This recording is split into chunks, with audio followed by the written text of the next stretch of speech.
All right, we are live. Okay. Um, Thank you very much joining us today. Hello, everyone. My name is Mustafa, and with us here is Elisha. And Yes. funny thing is, I think I've known you for a while from HNG internship days. I think so. Yeah. Yes. That's A right. long while. Anyways, yeah, HNG it's been a internship while. days, I think. Yes. So today we are going to be learning about PHP, um, testing, unit testing with PHP, and how to get started for beginners, and dive into that conversation to be able to ensure that we are writing um, codes that are bug free and essentially good for production. Yeah. Before we start into the everything, let me just bring Elisha on board. Just tell us a bit about yourself, what you do, so that people know who they are going to be listening to. Okay. So my name is Elisha Ukpong, and I am a PHP developer. I love PHP. Been writing it for as long as my career has been, the past 6 years plus. And recently I just got into deep testing, like starting out to write testing much more based on where I work now. Testing is like a really important criteria. Every single thing has to be tested. So it was a bit of a struggle coming from where, I mean, it's Elisha, trust me, this thing is working. From where they are saying, I know who you are, but still, let us see the test cases you're writing just to be sure. If anything goes wrong anywhere, we know where to find it, right? It's easier for everybody. We trust you, but I mean, we don't trust the code so much. Give us something to keep the trust level going well. So that's why I now had to start digging into testing bit by bit. And then it was scary. I won't even lie. Starting out testing, we have questions like, what am I testing? How am I testing? Where am I testing? How do I do this thing? It's one thing to sit down, think, and then get the task done, do a few tests that you can, and it's working. And after that, you now have to go back, sit down, and start writing codes again for the codes you wrote. All that mental blocker is really a thing. But then with time, as I kept going in. Big thanks to my manager because he was really, really strict on it. If there is no test case on the PR, he has to come, hey, give me a test case here, give me a test case there, take this back, all of that to ensure. With time, I knew that I didn't have a choice, right? I didn't have any choice. You must do this thing. And then I started it out. I made some mistakes along the line. Quite all right. Maybe I overdid this particular thing, or I didn't do this place well. There is a method I would have used and I used the wrong one. All of that, forward and backwards, was there. But now I feel a bit more comfortable testing the codes I write. And it's like someone just removed a mental blocker. Like, testing's not really that hard. But starting out with testing is hard, which is why we are now sitting down here to have this discussion to see, okay, for me, that was someone that started out testing after I must have learned, I've done serious projects and then got it out there without testing and it worked just right. I've worked with companies where testing really wasn't a thing. And then here I am working where testing is the law. You must test. So coming from one habit where testing isn't a thing, just you have a task, jump on it, get the PR done, it gets made, we shoot. Then if there's any bug anywhere, we push a fix, get it in, right? So it was really, really testing that particular layer of CI/CD wasn't really a thing. So it was just connect your GitHub or whatever to your pipeline and let it go. No layer where it tests and until it passes. We didn't have that. So migrating from doing no test at all to getting to the point where I'm comfortable enough to go, like, I can say that all my codes are like 80% covered, right, with tests, still moving, learning more to get to the end. So now, how did I get myself to that place or getting comfortable enough knowing all of that things? Now I'm going to be doing a really practical section with an old project I had, I think like 2 years ago, that I did totally no test. We'll look over the project and then you see how I would approach testing, from a totally old project. I haven't had a look at this project in a while. I wanted it to be free fair. Like, let's just do it. If we face any errors along the line, we fix it together, right? If we can't finish fixing it today, we'll put another class and we fix it. But it has to be, I want it to be like just very, very open, no pre-knowledge, no pre-practice, just get into it and we test. So yeah, that's it. That's me, and that's what we're going to do. I think I dragged it a bit more into what you didn't ask me. Well, yeah, that is it.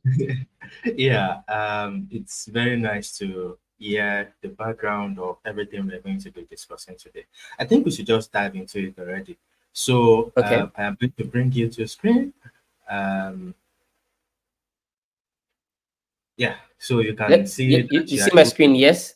Yes, I can see your screen. Okay. All right. So this is the product. It's a blog. I had it once when I did this as a technical interview for a job. I think 2 years ago. It was a simple blog, and then there were a bit tricky things inside that I had to do that replicated a bit of what the company itself was doing or what I would be working on. So I did it's very simple, straightforward blog pagination and all of that. So we're going to approach the testing. It's not tested at all. If you can see here, it's all empty.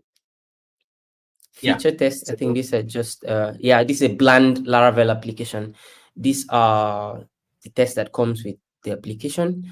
And then we have an example test here. Good. So what, let's take a look at the folders. We have all of this, but what would be more interested in would be the models. So we'll be looking at the user model here, a few things, few relationships. Okay. Then we have the post here. We have the meta for the post, extra details for the post, and we have the tags and yeah, all of that. So now what we're going to do is, like I said, we're going to be doing unit testing. And for unit testing, it's mostly about testing at the smallest segment, at the smallest unit of work, right? Unit testing is different from integration testing. I think it's also different from integration testing is different from end-to-end testing. Unit testing is where you test a particular unit. So for example, now if we're testing, if we're looking at unit testing and we're considering the user model here, it will be testing everything that has to do with this class, this model, right? We're testing the methods that are available on the model and ensuring that everything works as expected. And after this, we can go to, let's say, another model, say tag, test to confirm what is expected when we call the post relationship, right? Then we look at the post itself. Oh, okay. What is in here? Now, ensure it's basically ensuring that exactly what you expect to happen happens. That's it. And then what else would be then we now have the integration testing, which is when you now test the entire flow. Now, take for example, you're looking at number one, what happens when you create a blog. So you can send the blog some data. It's going to create the blog post, create some add attached tags if necessary, add an image to it, probably add a video to it if available, and every other thing before it now returns the post for you. Now, when you're testing, when you're doing unit testing, you don't test that entire flow. You test them per unit. You can test the image, you can test the tags, you can test the post itself, and all of that per unit. Then when you're done with that, you can now go for the integration testing where you test everything as one, which is like a flow. So you start from when you pass all the data needed up till where it's like getting the whole flow. So you're like testing everything all together, and then at the end you see if all the units itself work as expected. So now remember, unit testing is when you're testing just the unit, and then integration is when you're testing plenty units coming together to work as one. So now where would we start from? It basically starts from testing, start using PHPUnit, starts from let me close all of this, starts from the php.xml file. These are, it's basically XML for settings configuration on how PHPUnit would run your test. So this is here we have the bootstrap. It's like where everything starts, the auto load vendor. For those that know Composer and auto loading, this would help it import any class that you need at runtime. The colors here is just to show if you should see colors inside your terminal when you're running the test. So now we have test suites here. This basically defines the folders where tests can be found. So for example, now the test suite named units can be found inside a folder tests/unit. So if we go to our project structure and we go to the test folder, we can now see the unit folder here. So every unit test would be found inside here. Now for the feature test, same thing here is you see test feature, and if you come here, it's going to see all of this. What the suffix here means that it should check for test at the end of every class name, file name. I mean file name. So it must have this test.php at the end, test.php at the end. You can change it to something else, depends on you.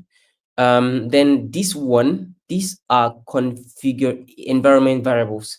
Environment variables. If you go to your .env file example here, all these I have are for my local setup. So if there's any env that you might need here, you can define it right here. Right here. Most people use this, or you can have this .env.testing. .env.testing. Then while you're running the test, you can pass it a flag and provide it your test env. This is slightly better than using the environment here, because the .env.testing offers a bit of security for you. You can ignore pushing the .env.testing to your version control and just set it up maybe on your CI/CD so it doesn't stay inside your version control. Good. So now that being said, we can actually go into starting with testing something. So I'll probably love to start from like I said, this is a clear-cut project. Haven't been on it for a while, so we might have to be doing a lot of setups here and there just to be on the safe side. All right, so this is the user model. We have here fillable name, email, password. Okay. I'll probably love to change this fillable to guarded. Yeah, I mean, all right. So we're casting this to datetime. That's fine. We have the post here. First thing, give it a return type. Then it relates with the post. The dashboard link. So what this does is it checks if the user has the role of admin, then it gives it the route to the admin dashboard.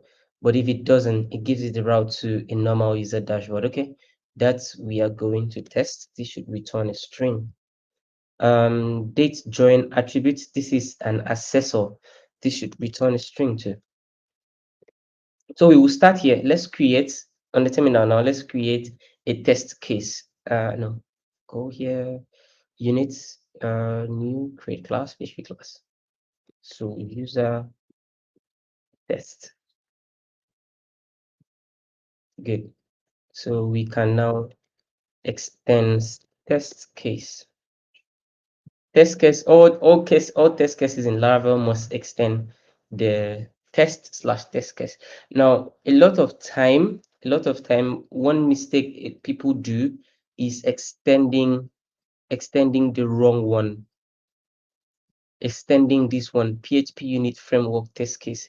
If you're running some tests and you're seeing some issues, I had this problem a whole lot starting out. Super frustrating when you extend the wrong base class, right? Extending PHPUnit framework test case might not work so much. The few things, the helper classes, and most of the thing that I think either Laravel offers, I'm not sure. But yes, let's say Laravel offers will not be available with this particular PHPUnit framework test case. So you ensure that you're extending test case. Test case. Yes, this is it. It's still available here. This particular class here. And then here now there is another extension that happens here. So at the PHP level, they now extend the PHPUnit framework test case. So eventually, you're still going to be using the PHPUnit framework test case by inheritance. So all these other classes are helpers that the framework adds to help you test and probably bootstrap the application too. So please take note to extend, use test case and not PHP unit framework test case. That's one problem I had starting up. Now it's a class. At the end of the day, it's just a class. So what you now do is you test for behaviors. Let me close this side and split this so we can see the classes side by side. Good. Yes, we have 3 methods here. So all you now do is you give it names that depicts the action, what the test is doing. For example, it can be can have posts, can have posts. Now, most people can say something like test user can have posts. This is also legible, right? It's easy to read. It's easy to read. Test user can have posts, and then also all test cases expect that the method starts with the keyword test. But for me, I feel like that is redundant. It's tautology, considering we already know we are in a test class. So there is another thing that you can use, an annotation, if that's the right word to call it, or decorator. So if you have this on top of before your test case definition, you can remove this. So this now becomes user can have post. But still, for me, on a personal level, I feel it's still verbose. In as much as we want it to be verbose, but it's still like repetition. We are already in the user's test. So everything here in the unit would relate to the user. That's where I would probably love to remove this one and just call it can have post. So this is clear. You can also say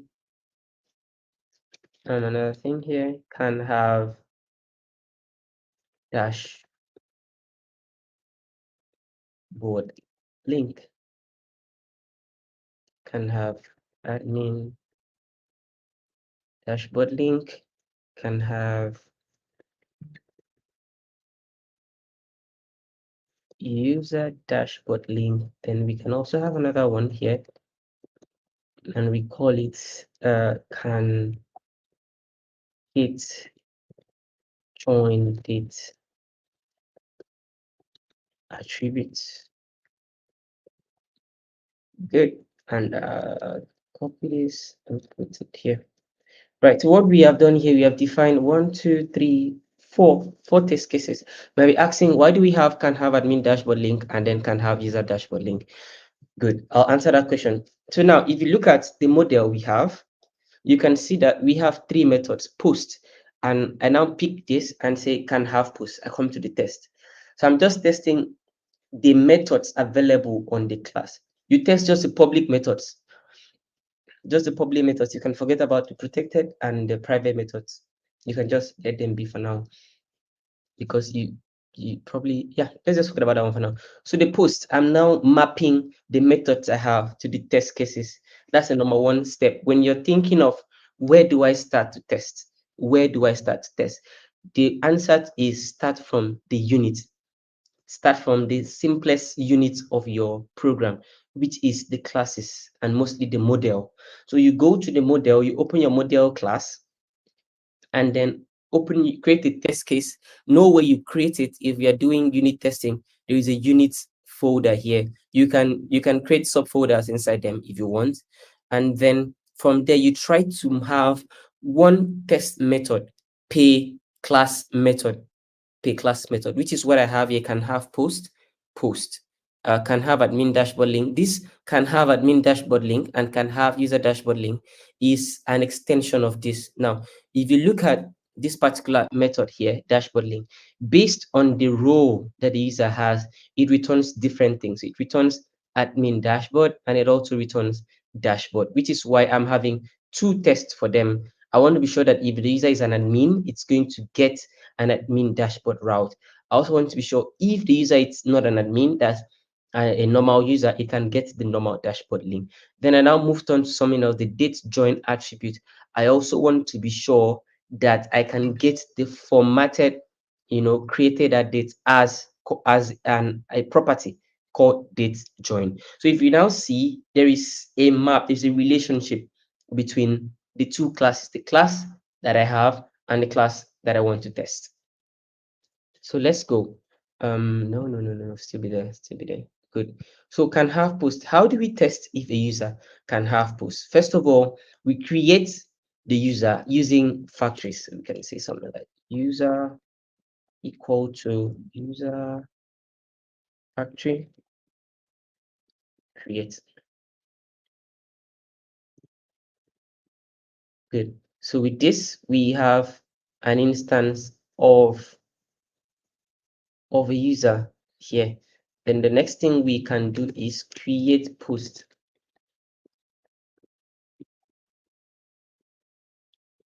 Factory create imports. Then good. Doing this, still we are trying to set up. We now see that the user, the post relationship has many. So now what do we test? Number one, we can test if a user has the relationship.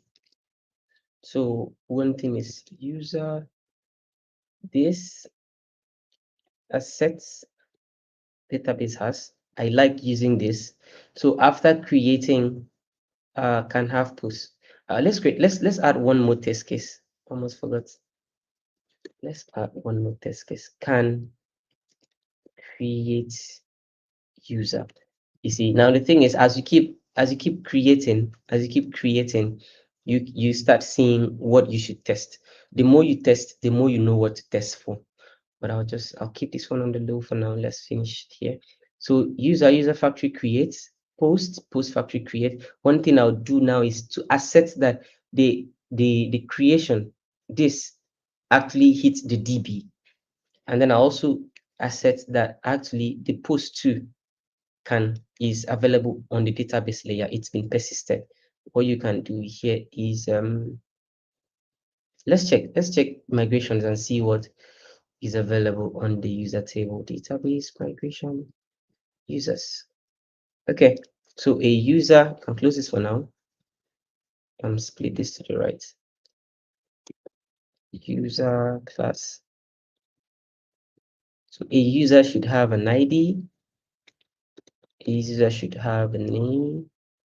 Should have email. Should have email verified art. No, we can test for the password. Right, this is fine. Email name, email verified art. Good. Now, probably we can test for created art. You can, or maybe not. Right, so we've gotten that. What we'll now do is the user has been created. So assert that your database has ID, which is the same as the user ID. It has a name, which is same as the user name. It has an email, which is same as the user email. Same, it has the email verified art, which is same as email verified art. Then also lastly, you check that you have this created art. Good. So now the idea here is just to show you the steps you can take to follow through testing. We might not at the end of the day do so much of testing, like I mean testing the whole application on this particular call, but the approach is what matters. I'm going to take it again. You go to, when you want to start out testing, you start from the unit. You go to any model at all, and then look at the class, and then ensure you now go to your test folder, create a new test for it, and then ensure that every method you have on the class you're testing has a corresponding method on your test class. That way, each test runs for each particular action that your class can take. That's just the intro to testing. Stop saying, I don't know where to test, I don't know what to test. and test that method. Test that method. I don't know what to test. I don't know how to test. I don't know where to start testing. No, go to your model class and then ensure I'm repeating this thing so it sticks. If it's the only thing you take out from this whole thing, that should stick to you. You go to the model, you go to any class, most likely model class, pick a method and then create a test class and then give it a verb name. Can have post. If it's an action, can create post, can update post. Every action available on your class that you're testing is a thing or a point that should be tested. It's a point that should be tested. So now, for example, what we've done so far is we have post here, we have dashboard link here, and we have get date join attribute. This get date join attribute is an assessor. You can look up what an assessor is. Now, based on the methods we have here, we've been able to create this. We've been able to create this. Now, a lot of people might disagree with me, but then one thing you should actually aim for while you're starting out, no, one thing you shouldn't aim for while you're starting out with testing, especially if you're someone that has been writing code for a long time without testing, is you don't need to practice TDD. You really don't need to practice test-driven development. It's going to be a blocker for you. Why? For you to be able to personally, on a personal note, in my opinion, for you to be able to practice test-driven development, you must have thought out the flow for your application already and know exactly what needs to be done. You have it probably written up somewhere, and okay, if I'm having the user is expected to have this action, that action, this relationship, and that way you can now populate your test with all those actions even before you write the codes for them. I mean, the red till green. Everybody says it must start from red and then you walk towards green. Personally, as someone that was starting out, what really helped me was the ideology, just a mental shift that it doesn't have to be like from red to green as per the concept of test-driven development. I can do my testing after the features. Now, as you keep maturing with building your project and with testing, it comes to you like second nature that you can actually preempt what methods you would need, or a mere thinking of a feature, you can go to your test case and start typing out things you would need, right? That one comes with muscle memory. And another thing is, even when you type all these things out, chances are you might still delete most of them because you won't need it at some point. So just have this one at the back of your mind. It helps so much. It helped me to, like, I can actually write my tests at the end of implementing a feature and I'm not a bad person. That helped. Good. So moving on, we were working on can have post. So user factory create, post factory create. First of all, we're now going to test the number one thing. We have a persistence layer. Has the user model I created actually persisted to the DB? Now, to run this, you will need to actually have one method here, just so that it use refresh database. What this does is it runs a new instance of it, wipes everything, runs migration, and then runs your tests, just to be sure you have your tests in an isolated environment, clean, clean DB all the time. uh, Another thing I forgot to say is, on your PHP XML file, you should keep comment these two things. What this means, what this does for you is that it runs your test in memory. It runs your test in memory using SQLite and memory. For most cases, you can actually define an actual database for it to run. I was working on a project. The project I used to actually start out testing, the relationships and things we did was the kind of foreign key constraints we had was beyond what SQL could actually get. So we had to like create a separate MySQL database just for testing. Yep. So there is also that bottleneck too. Just saying. So with this, we can take our test for a spin. If it doesn't work, no problem. We're going to work our way through it. So PHP artisan test filter, into filter to user test. The PHP artisan test is a helper method that it's a helper command that the PHP Laravel application comes out with. So we run this and then we see. Let's see what happens. Okay, good. So what just happened is the first one failed And 3 said there is risk, meaning clean this up, meaning there is no test at all ready for them. They are all empty. So what I can do is just close them. If you don't want to use the artisan command, you can dig into the vendor directory bin/phpunit and then still have the filter user test. Good. So this one has more details. There is no role named admin. Okay, with this now, what we can now do is let's go and look at the project itself. How do we create a user?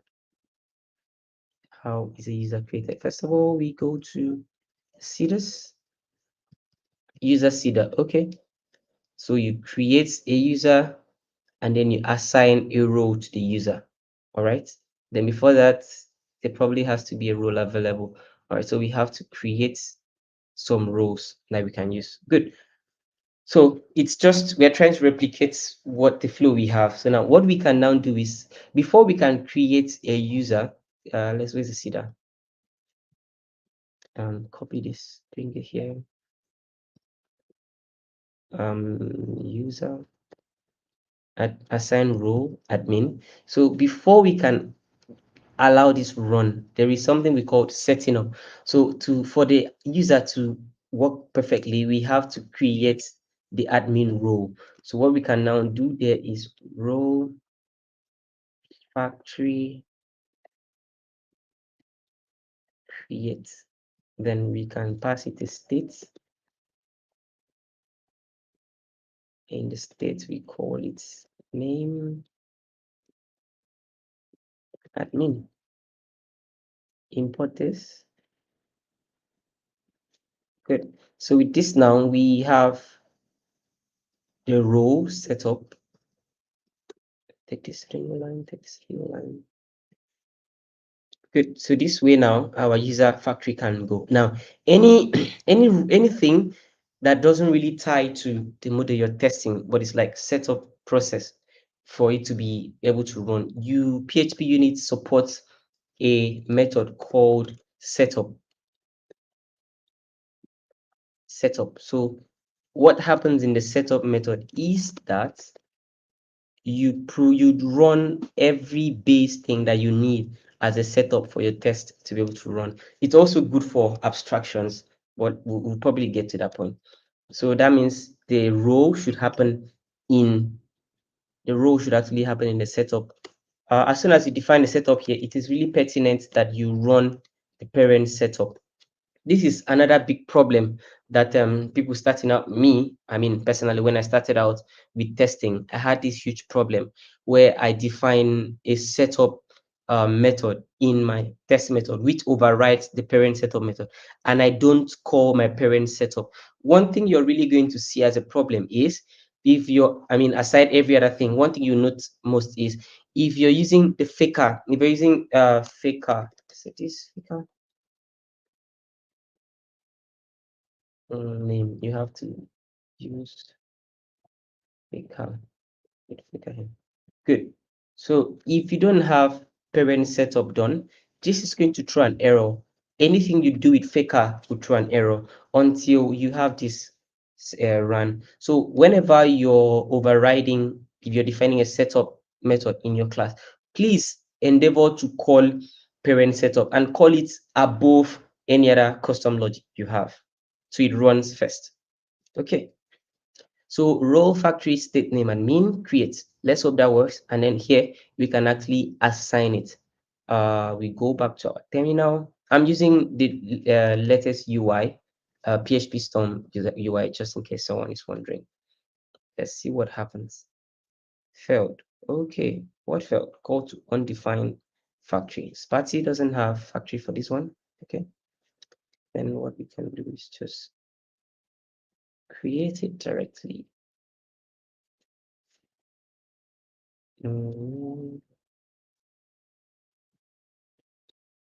Good. Okay. Try that again and see what happens. Amazing. So we have successfully had one test that has passed. We started this from scratch and we've gotten to where one test is passing. So what have we done so far? we have been able to have our setup method to create a role, since creating a user needs a role.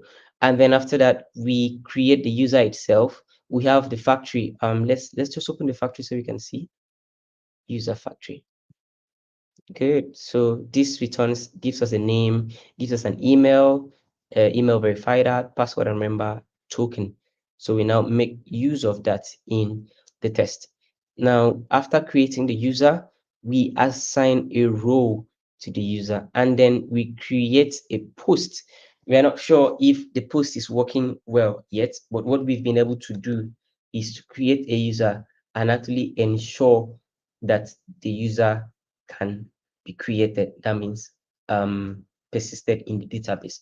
With this is a test case on its own. So yeah, this place that I commented out, this is what the test should have been, can create user. So we'll have it here. So that's one test passing just right. Move this one up a bit. Here. Good. So can have post. Let's focus on the post now. We can take this one out, since we already know there's a test before that ensures, or you can still keep it. Let's just keep it. It doesn't matter repeating. It's okay. Remember, each test is supposed to run it in its isolation. So let's just allow it be. Then let's create the posts. Bring back our post creation. Post equal to post factory creates. Then we would go look into the post migration file just to see what it takes to create a post migration. Create post. What does our post have? We have the table ID, title, text, and then it has user ID. Okay. It's doubts section handling.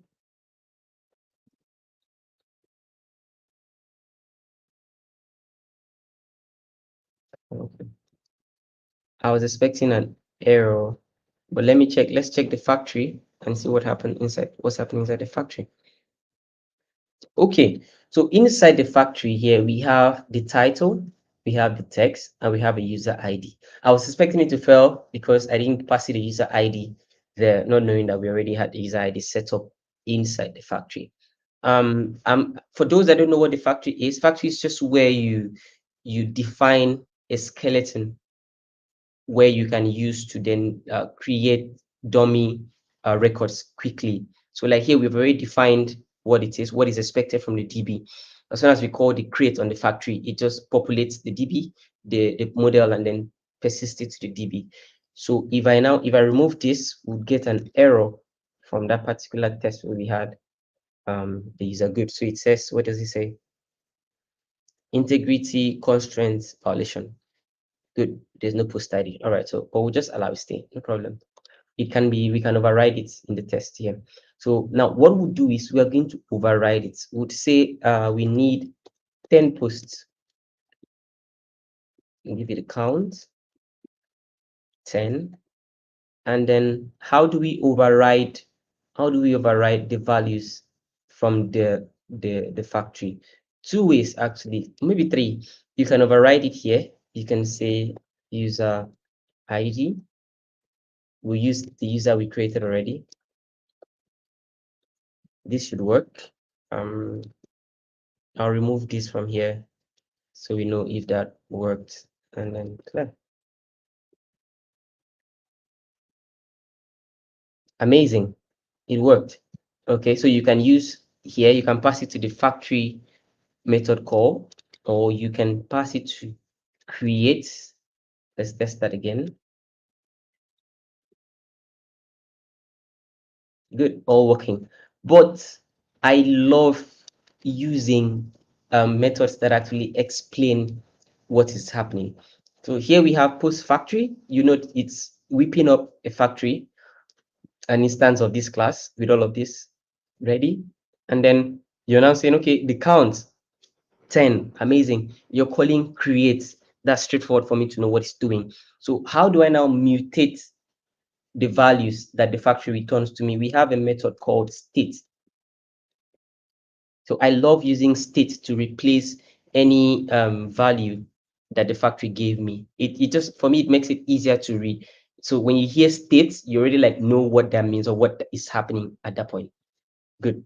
So we can now create again to see. Good. Everything is now working to past. So what then happens after we have created? We can now test it. We say, okay, we've been able to give all the posts created a user ID, the user we created. So let's now test, does this user actually have this post or this number of posts? That's why we say asset count. So how many count are we expecting? 10.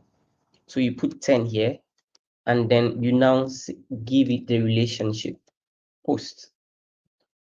See, asset count post. Now, when you're using asset count, it will only work if the relationship returns a collection or an array. A collection or an array, else it won't work. In that case, you can use something like assets equals. If you want to test two numbers, it's not like an array or a collection, or basically an iterable collection chunk of stuff. Yeah. So you use count, and then this is good. This is just saying I have created a post, 10 posts, and given them to the user. Check if when you call the post relationship on the user model, does it actually give you 10 results? We run the test and see. Amazing, passing. That means you've been able to test this particular method now. So if you create 10 posts and you call the post records in the app itself, that means you're going to get the exact number of posts that was created.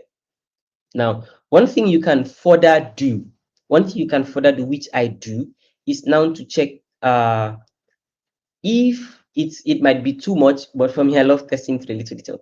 It will check if the post has actually been persisted to the DB. Now, how do you do this? Let's dump what this is, post. Let's be sure. I want to know what it is. That's a lot. Okay. What are you? What are you? What are you? What are you? What are you? What are you? What? Please just follow. Right, it's a collection. Okay, so we can call the each on it.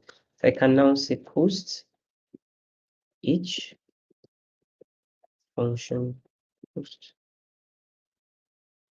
So what I'm now going to do is for each particular post, I'm going to assert that the database actually has that post. So you call post here.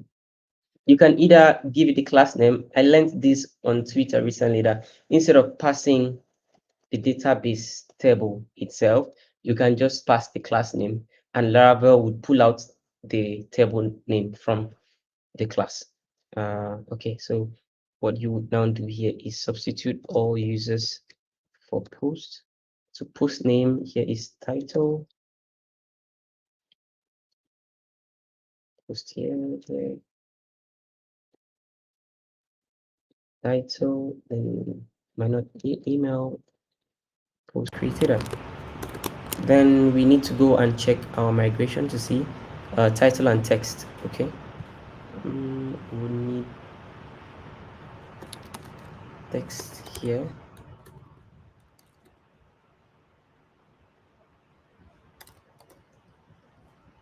Name, ID, name, text.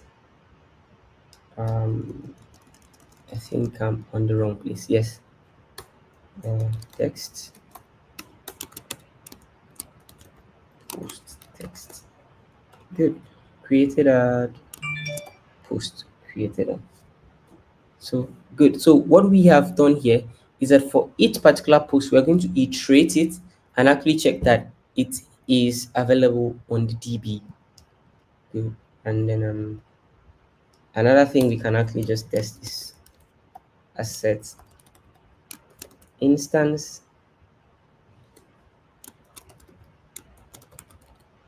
and then post. But this particular line could be called tautology because I'm already type hinting here. So if it's not post from this place, it's going to fail. But let's just have it. Now you see that there's something called assert instance of. What I do is at any of my spare time or while I'm writing tests, I click in to here and then look at all the assertions available. I just look at the methods.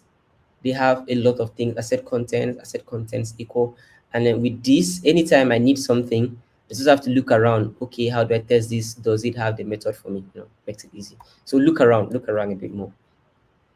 Asset in terms of, then asset database has asset the counts, good. And let's test this and see. It's still passing. Then the next thing I test for is to confirm that the post, apart from confirming that the user has 10 posts, I confirm that the post that was created are the actual post that the user has. How do I do this? I test the IDs. So this is this assets equal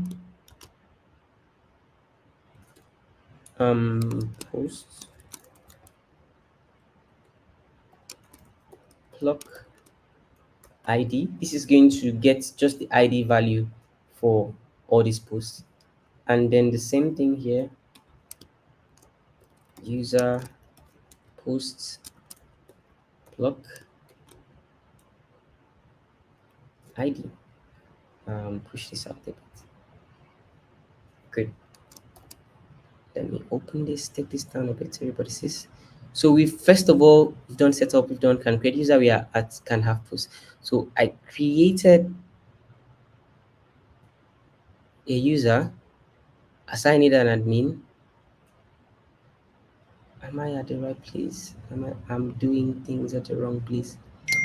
I'm doing things at the wrong place. Okay, take all of this out and then come back here. Let me be sure. Sorry for that mix-up.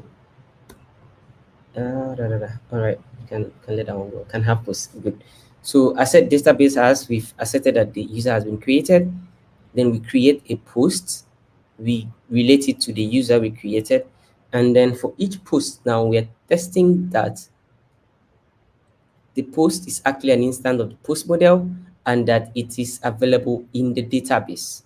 After that, we now assert, okay, after ensuring that it's in the database, if we actually call the user instance, will we get the exact number of posts that we created? Now, if yes, that's good. Let's now be sure that the actual number of posts we are getting are the ones we created. That, how do we now do that? We plug the ID, and then we now test it against the user ID. Another way you can actually do the test is to test here where we are iterating here. You can test that the user ID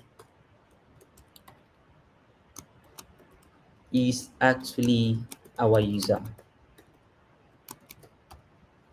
Right, there is this. So here you now say you introduce user into the scope. Good. You can do it this way. So this way you now know that every user it actually belongs to. What I prefer a different assertion for that. So let's try this and see if that would work. Amazing. We still have 2 passing. So with this now, we are rock solid sure that when we create a post and assign it to a user, the user really actually have that post. And all the posts we get when we are calling the post relationship actually belongs to the user. Good. So we are done with that one. We can move on to the next one. So now you get the point. It's just about looking at a particular method and trying different ways to ensure that you be sure that it's rock solid. Whatever you're getting from that relationship is what you expect to get. So the next one we can check is the dashboard link. Get dashboard link. So before we can get the dashboard link, what do? We create a user and assign it the role admin. And then in this case, we just say this asset equal user dashboard link, or maybe dashboard link is the same as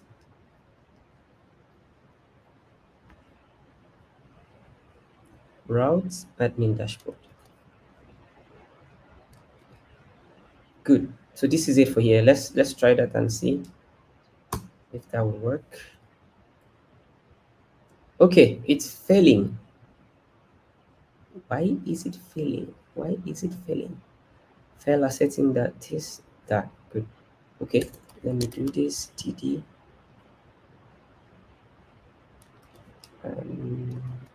Just to ensure that we have a return value. Okay, we do. And then let's go see that I'm spelling this right. Oh, okay, my mistake. This is a method, and I mean it should be called like a method. It's not an accessor. So let's go back here, dashboard link, and call the method. Take this out. So you see, all of this happens, right? Just have to figure it out and keep going. Good. So now we can ensure that if the user is an admin, it's going to give you the admin dashboard. We move one further to say not equals user dashboard link. Let's pick the dashboard just to be sure that we get this and we do not get this. Run it, let's see.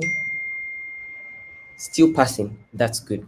So we can now move on to the next one, which is saying can have user dashboard link. It's just going to be almost the same of this. A flip of this would be assigning it a role. We'll see how that works. So we'll say to switch this equals, and then we'll say not equals. How do we create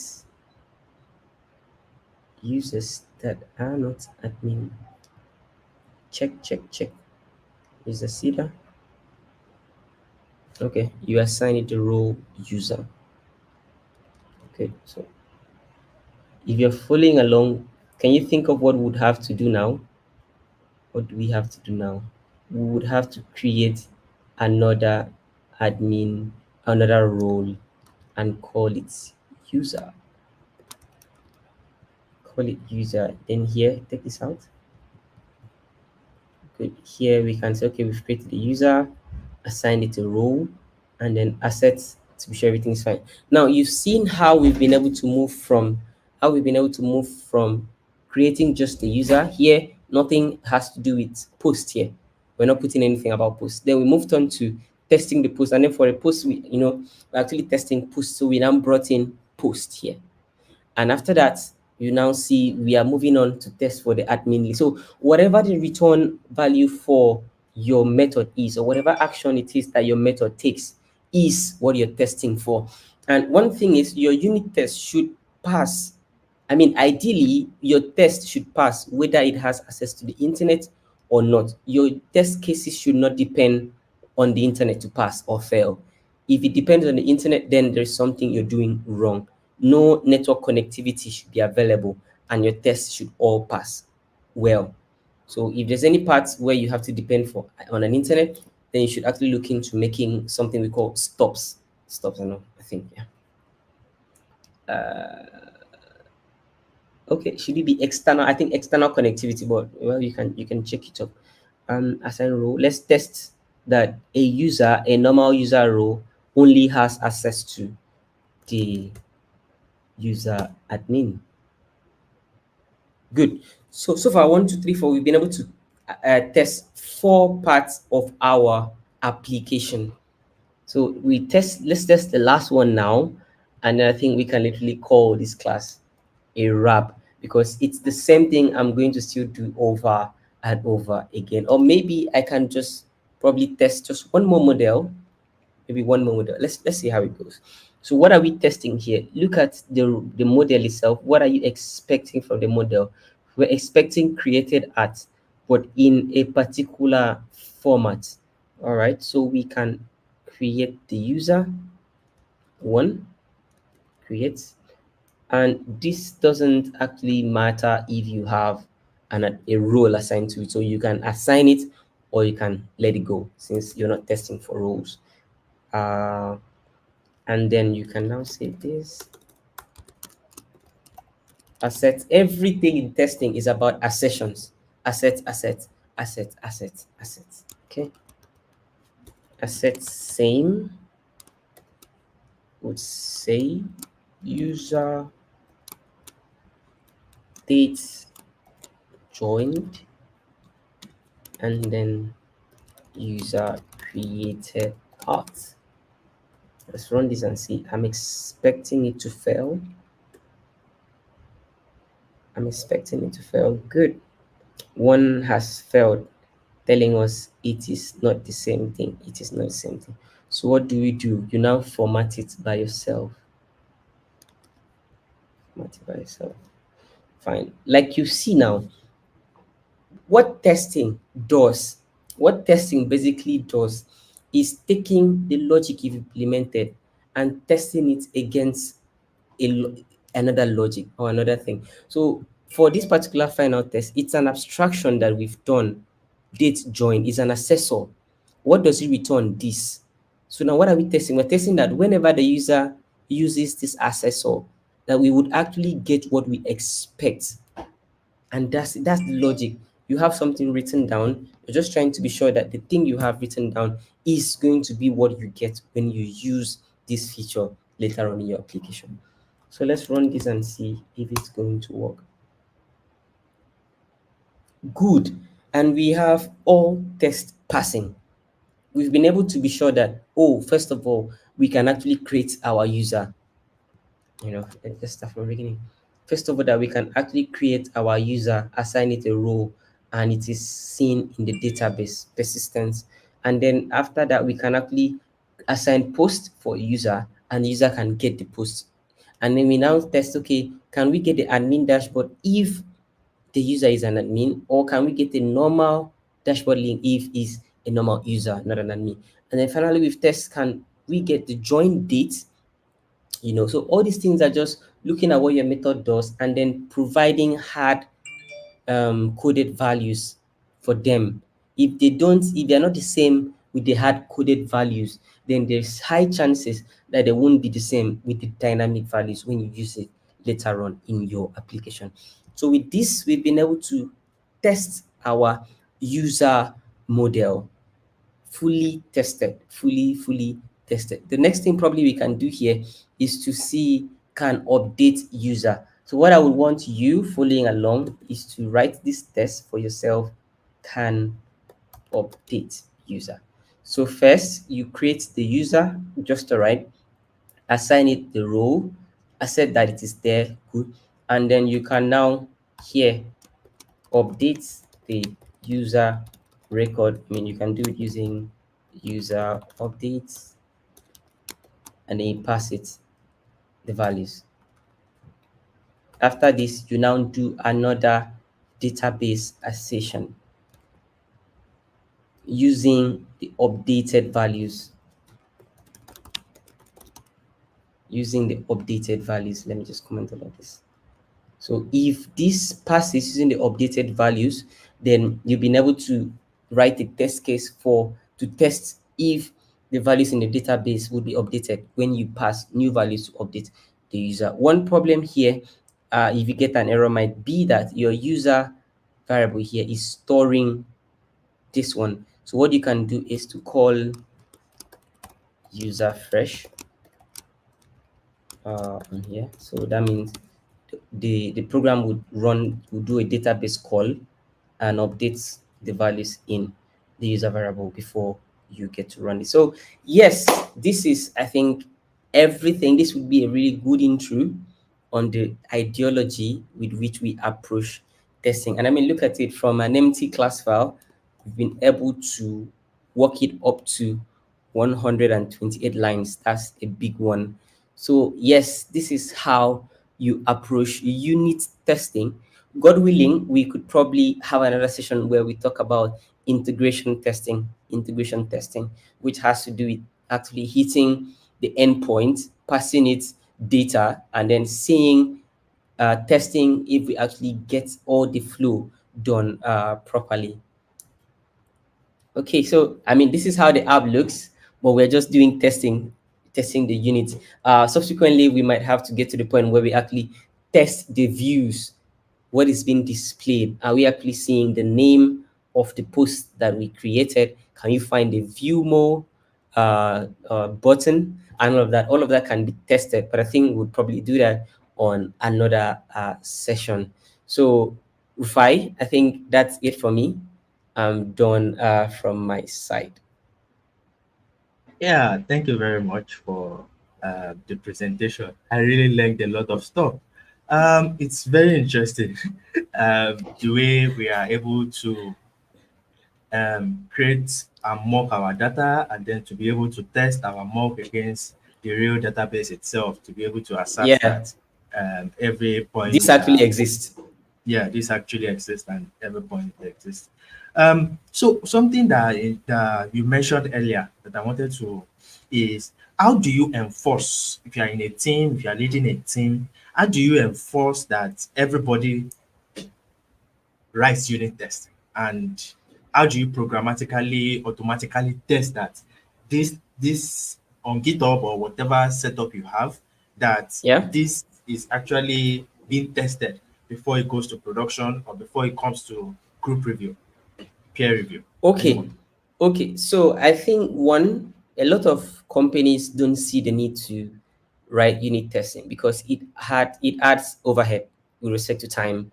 So you could probably finish a task in, let's say, 2 hours, and you need another 2 hours, maybe three, sometimes four, to test the codes. But the time reduces as you keep getting conversant with testing. For someone starting out testing, you don't know what you're testing, you're finding, you're doing a lot of googling to find out what do I use here, so that takes time. But as you keep getting better or good at testing, while you're writing the code, you already can think of what to test. Another problem is I'm trying to talk about what takes time is mocking classes. For those that don't know solid principles, if your classes are tightly coupled, it becomes a problem when testing.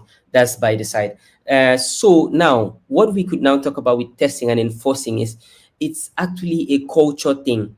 It's a culture thing. You have to create the culture, which starts with your principal engineer, maybe CTO, or someone on a level higher than you, seeing the need for it. Someone that has done testing before. Or on the other hand, you using your spare time to write this test. And then when the company or when your team actually starts seeing that the codes you push out never comes back with bugs, they might probably have like, why is yours better? You're like, oh, okay, I write tests. I catch all my problem, all my bugs in the test. And now another thing with the enforcing is to create a pipeline. It's now the DevOps culture.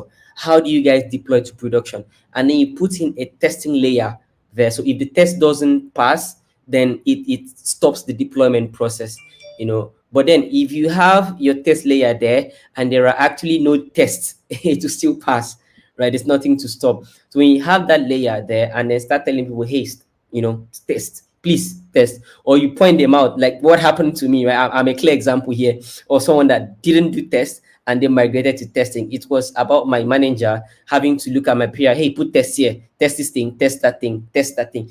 I know it's working. I've done it. I've tested the feature of my local, is all working, but let's have test there. And also it's someone following and enforcing. But this person has to be in a place of power or a position where they can actually say something like, we are not merging this PR until we actually have tests for them. And there is a fine line between enforcing so much for test and actually allowing a feature go ahead without testing. If it's a bug that is going to cost money and you actually test it and it's working, for me personally, I'll say let it go out there if it fixes it and then write the test for it. But another thing you should think of is you won't even be in that place if you had tests in the first place, right? Because that bug would have been caught by the test. So there is a lot of variation to how this thing goes. You just pick what works for you. But for a team that doesn't write tests at all to start writing tests, I'll say let the person that is conversant enough with tests start it out. Testing from the smallest unit, like what we did today, the smallest unit, and then you introduce the testing with time. Allow time to do its thing. If you're finding or figuring out a time, like let's say, hey, you, Elisha, now you're going to be doing tests for the next 3 weeks. It's going to get really, really frustrating, super frustrating. So allow tests coming as a culture where you learn it. So like, hey, for every new thing you're doing, please try to have tests for it. And while doing that, see if you can write 1 or 2 tests. So if there's any, for what I would do is, any method you use while working that doesn't have tests for them, please add tests for it. And then add tests for the new methods you're bringing in. So now that means as I'm working, I'm bringing tests in. So over a period of, let's say, 1 to 2 months, we've covered so much, and it makes it fun to work with. That's what I would think about that. Right. Thank you very much. I think we are going to stop now so that you can catch up with Okay. your other sessions. Okay. One Okay. final line, just one final line, and then we will be able to end this for today. Okay. All right. I think that's good. Thanks to everybody that joined this session. I hope you have learned 1 or 2 things. Join us next week for another session with another expert. Elisha, nice Yes, having sir. you today. Really nice. So amazing doing this.